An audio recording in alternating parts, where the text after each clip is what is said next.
কালকে আমি 120 টাকা দিয়ে এই পাওয়ার ব্যাংকটা কিনছিলাম, কিনি দেখি মনে আছে না অপ্পোর পাওয়ার ব্যাংক, একদম কত সুন্দর 120 টাকাতে আমি জিতছি না এরকমটা কিন্তু আমারও মনে হয়। হ্যাঁ, আমি তো খুবই খুশি। 120 টাকা, भाई हे भगवान तेरी लीला अपरंपार है।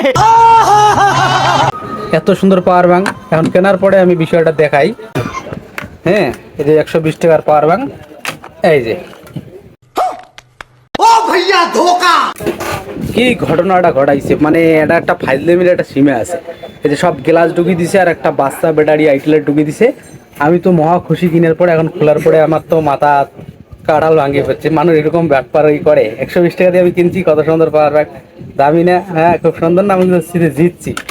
পরে খুলিতে গিয়ে কাঁচের ভাঙা ঢুকিয়ে দিছে, এই যে ব্যাটারি ঢুকিয়ে দিছে। কত বড় ফাজিল মানুষ। হ্যাঁ, এই 120 টাকার কাজ দেখেন এলাম, এই যে